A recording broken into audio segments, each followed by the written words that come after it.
कोई एक वारे कोई दो वारे तू देश कोम तो सतवारे सतवार के कहने पाना मिठा लागे तेरा सरवंश दानिया वे देना कौन दऊगा तेरा। जो भी मैंने आपके सामने लाइनें पेश की हैं आपको पता लग गया होगा। आज डिस्कस करेंगे सिखों के 10वें गुरु श्री गुरु गोविंद सिंह जी के बारे में, जिन्होंने अपना पूरा परिवार बलिदान में दे दिया था। कहने का मतलब बलिदान दे दिया था अपने परिवार का, और सिख धर्म को इतनी ऊंचाइयों तक लेके गए थे सिखों के 10वें गुरु गुरु गोविंद सिंह जी। तो ज़्यादा टाइम नहीं लूँगा, तो आज डिस्कस करेंगे हमारी वीडियो जिसमें हम डिस्कस करेंगे सिखों के 10वें गुरु या उस मैसेंजर ऑफ गॉड के बारे में। तो स्टार्टिंग से पहले बनता है श्री वाहिगुरु जी का खालसा, श्री वाहिगुरु जी की फतेह। तो बने रहिए मेरे साथ इस वीडियो में शुरू से लेके एंड तक। तो आइए डिस्कस करते हैं आज की हमारी वीडियो। तो सबसे पहले जानते हैं इनके जीवन के बारे में। श्री गुरु गोविंद सिंह जी का जन्म 22 दिसंबर 1666 में पटना में हुआ। जो इनके पिताजी हुआ करते थे तेग बहादुर, और इनकी माता गुजरी। और जिनका गुरगद्दी का टाइम है 1675 से लेके 1708 तक ये गुरगद्दी पर विराजमान रहे। उनके बाद इनकी 3 पत्नियां हुआ करती थी, जित्तो जी, सुंदरी जी और साहिब दीवान।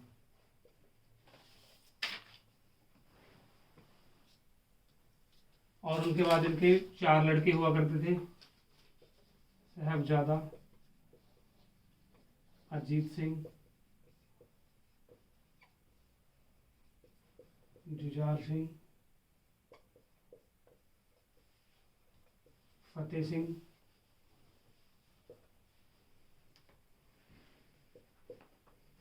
और जोरावर सिंह।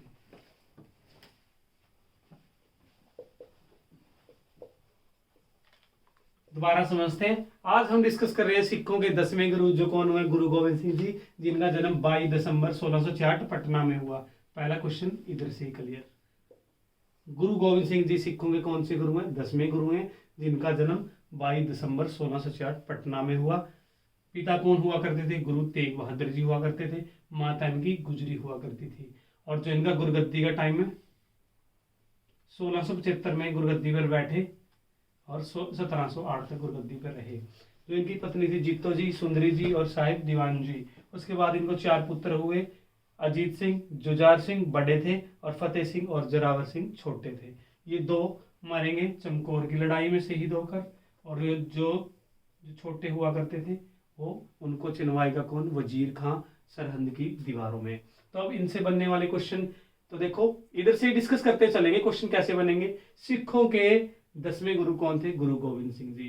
गुरगद्दी पर कब बैठे? 1675 से 1708 तक। दूसरा क्वेश्चन बन गया, पिता कौन हुआ करते थे? गुरु तेग बहादुर जी। माता कौन थी? गुजरी।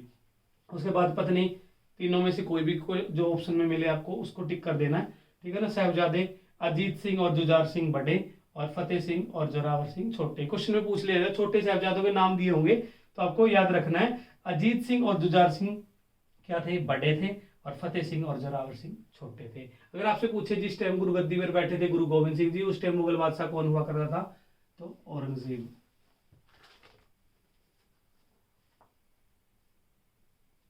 क्लियर। उनके बाद उन्होंने रचना की जपुजी साहिब,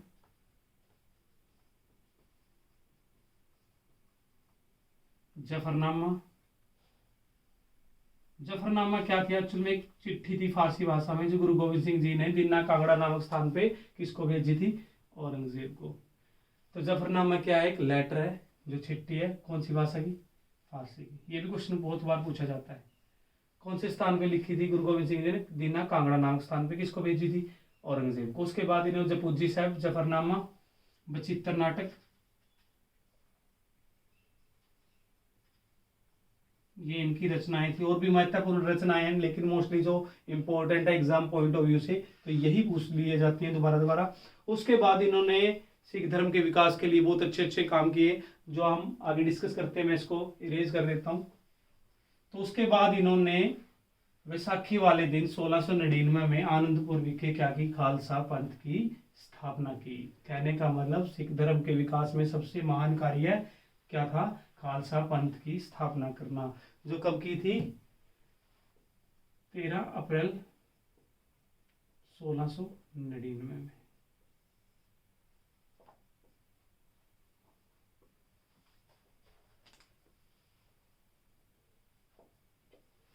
तो खालसा पंथ की स्थापना हुई 13 अप्रैल वैसाखी वाले दिन 1699 में। किसने की, गुरु गोविंद सिंह जी ने की। कहां पर की, आनंदपुर साहिब। खाली उसके बाद उधर इकट्ठा हुई सिख संगत जो हुआ करती थी। उसके बाद क्या हुआ, उन्होंने 5 प्यारों की मांग की, या 5 व्यक्तियों को बुलाया, उनको क्या क्या छकवाया, अमृत छका के उनको क्या बनाया, एक सच्चा श्रद्धालु या एक सच्चा सिख बनाया। और उसके बाद उसको 5 चिन्हों की, अगर आप देखो तो मोस्टली आपके हर एक सिख को 5 क्या करते हैं, चिन्ह फॉलो करने होते हैं, जो क्या क्या है। सबसे पहला आता है केश, उसके बाद आता है कंगा, उसके बाद आता है कड़ा, उसके बाद आता है कृपाण, उसके बाद आता है कछहरा। क्लियर। जो भी व्यक्ति इन 5 को फॉलो करेगा वही क्या कहलाएगा, एक सच्चा सिख कहलाएगा। और इन्होंने जो 5 प्यारों को अमृत छकाया, तो उनके नाम भी लिख देता हूं। भाई दया, उसके बाद आया धर्म, भाई धर्म, भाई हिम्मत, उसके बाद मोहकम, उसके बाद साहिब। क्लियर। ये जो 5 प्यारे हुआ करते थे, इनको अमृत सिखाया किसने, गुरु गोविंद सिंह जी ने, और इनको एक सच्चा सिख बनाया। और इन्हीं से कहा कि आप सिख धर्म का प्रचार करो और ज्यादा से ज्यादा लोगों को बताओ सिख धर्म के बारे में। तो ये थी, इन्होंने खालसा पंथ की स्थापना की। क्लियर है। तो क्वेश्चन पूछेगा कि खालसा पंथ की स्थापना सिखों के कौन से गुरु ने की थी, तो आपका आंसर जाना चाहिए गुरु गोविंद सिंह जी, जो सिखों के 10वें गुरु थे। कहां पर हुई, आनंदपुर में जो स्थापना हुई खालसा पंथ की। कौन कौन से चिन्ह होते हैं, आपको 3 दे देगा, 2 दे देगा। अगर आपको पूरा याद रखना है, केस, केस को कहने का मतलब केस की संभाल रखने के लिए क्या यूज होती है, कंगा या कंगी। उसके बाद राइट हैंड में क्या होगा, कड़ा होगा। अपनी सुरक्षा के लिए क्या रखेगा, कृपान रखेगा। और अपने चरित्र का क्या करने के लिए, अब चरित्र अच्छा दिखाने के लिए उसको क्या करना होगा, कछहरा पहनना होगा, जो घुटनों तक होता है बेटा। तो ये थी खालसा पंथ की स्थापना। उसके बाद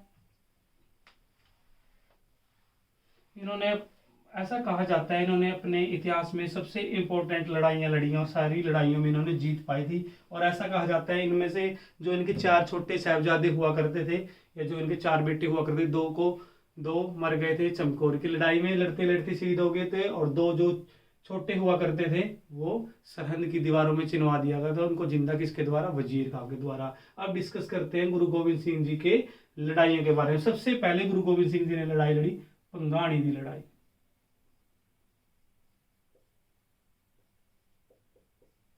और ये लड़ाई हुई 1688 में। किसके साथ, एक तो पहाड़ी राज्य हुआ करते थे, और एक भीमचंद, और जो मुगल फौज हुआ करती थी। सबसे पहली लड़ाई लड़ी गुरु गोविंद सिंह जी ने, पंगाणी की लड़ाई। और ऐसा कहा जाता है कि जब ये लड़ाई के लिए तैयार हुए या जाने लगे, उसके बाद पहाड़ी राजे इनसे पहले ही डर गए और वहां से भाग गए थे। इसीलिए ऑटोमेटिकली जीत होगी किसकी, श्री गुरु गोविंद सिंह जी की। उसके बाद ऐसा कहा जाता है उन्होंने लड़ी नादौन की लड़ाई।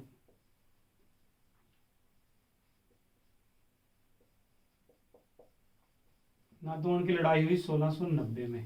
और ये भी किसके बीच में हुई, मुगल फौजा और अलीफ। और इस लड़ाई में भी किसकी विजय हुई, गुरु गोविंद सिंह जी की। उसके बाद लड़ाई हुई आनंदपुर की। आनंदपुर में 2 बैटल्स हुई हैं। ये पहली बैटल जो कब हुई, 1701 में। ये भी मुगल फौज, जिन्होंने गुरु तेग बहादुर जी को शहीद करवाया था, उधर से ही भागे हुए जिन्होंने मुगलों का साथ दिया था, वो कहाँ पर थे, आनंदपुर में। इसीलिए बैटल हुई आनंदपुर की। और वहां पर सबक सिखाया गुरु गोविंद सिंह जी ने उनको, और जीती आनंदपुर की पहली लड़ाई। उसके बाद हुई आनंदपुर से जाने के बाद वो कहाँ पर पहुंचे, पिंड हुआ करता था निर्मोह। निर्मोह नामक पिंड में पहुंचे कौन, गुरु गोविंद सिंह जी। और कब हुई ये बैटल, 1702 में। उधर भी क्या हुई, मुगल फौजों से उनकी भिड़ंत हुई। क्लियर है। ये लड़ाई भी कौन जीतते, गुरु गोविंद सिंह जी। और इसके बाद कहा जाता है सेकंड बैटल ऑफ आनंदपुर।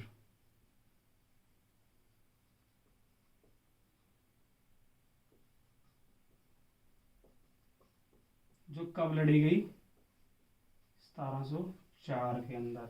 और ऐसा कहा जाता है यही बैटल क्या हुई थी जो निर्णायक मोड़ दिया था। ऐसा कहा जाता है कि औरंगजेब ने गुरु गोविंद सिंह जी से कहा कि आप जो आनंदपुर का किला है उसको छोड़ दो, हम आपको जाने देंगे या रिहा कर देंगे। लेकिन ऐसे कहा जाता है जो औरंगजेब था ये कट्टर सुन्नी मुसलमान हुआ करता था, सिख धर्म को देखना भी पसंद नहीं करता थी। इसीलिए इसने स्ट्रेटजी बनाई थी कि जब गुरु गोविंद सिंह जी अपनी सिख सेना के साथ बाहर निकलेंगे उन पे हमला कर दिया गया और लड़ी गई आनंदपुर साहब की दूसरी लड़ाई 1704 ईस्वी में। और ऐसा कहा जाता है कि इस लड़ाई में ही क्या हुआ था, जो 40 सिख हुआ करते थे मोस्टली उनके पीछे हट गए थे या बहुतों को शहीद करवा दिया गया था औरंगजेब के द्वारा। और उसके बाद उन्होंने लड़ी थी चमकौर की, चमकौर की लड़ाई। ये कब हुई थी, 1704 में। और ऐसा कहा जाता है चमकौर की ही लड़ाई में जो गुरु गोविंद सिंह जी के शहजादे थे बड़े अजीत सिंह और जुझार सिंह, उनसे बिछड़ गए थे। और उसके बाद वो जब मुगल फौजों के सामने आए वो उनको शहीदी प्राप्त हुई और वो शहीद हो गए लड़ते लड़ते। कौन सी लड़ाई में, चमकौर की लड़ाई में। उसके बाद हुई लास्ट लड़ाई खिदराना दी।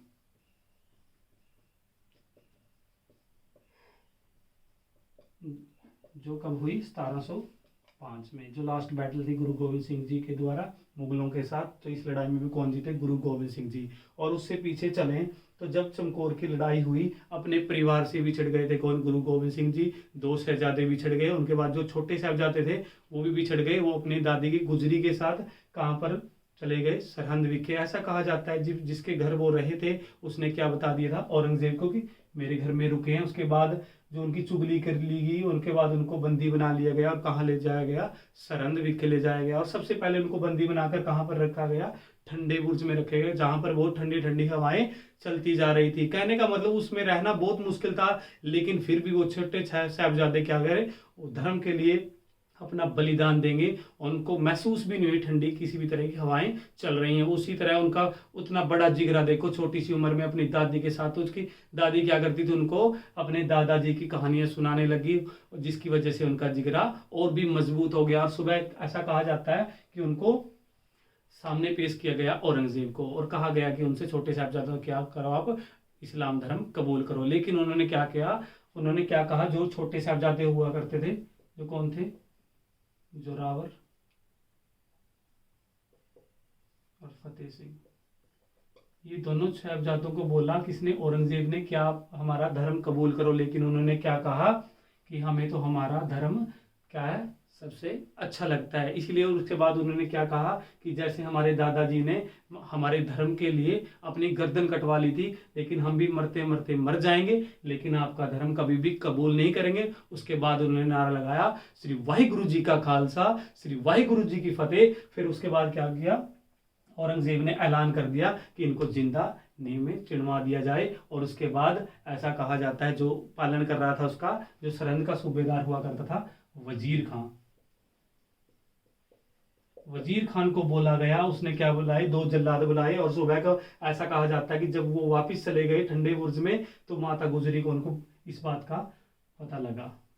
तो ऐसा कहा जाता है कि माता गुजरी को सारी रात नींद नहीं आई थी उस रात, क्योंकि ऐसा कहा जाता है उनको फिक्र थी, क्योंकि उनके 2 बड़े साहबजादे या गुरु गोविंद सिंह के 2 बेटे थे जो कौन सी लड़ाई में मर गए थे, चमकौर की लड़ाई में। अब बारी किसकी थी, जो छोटे साहबजादे। उम्र देखो और उनका काम देखो। तो आज भी इतिहास में नाम जाना जाता है किसका, जोरावर सिंह का, फतेह सिंह का, अरिजीत सिंह का, जुझार सिंह का। लेकिन अगली सुबह क्या हुआ, फिर इनको पेश किया गया किसके सामने, वजीर खान के सामने। और दीवारें चीन दी गई, जिसके बीच में खड़ा दिया गया किसको, जोरावर और फतेह सिंह को। दीवार उनके छाती तक आ गई, उनसे पूछा गया कि आप दोबारा क्या करोगे, इस्लाम धर्म कबूल करोगे या मरना मंजूर करोगे। उसके बाद भी उनकी आवाज, फिर भी उनकी आवाज में कोई भी कमी नहीं आई, फिर भी वो अपना जो धर्म है उनके लिए क्या रहे, निडर रहे। उन्होंने फिर भी बोला मन से श्री वाहिगुरु जी का खालसा, श्री वाहिगुरु जी की फतेह, और वो क्या गया, इधर तक आ गए। उनके बाद एक मौका और दिया गया, लेकिन उनके बाद क्या हो गए, वो बेहोश हो गए थे।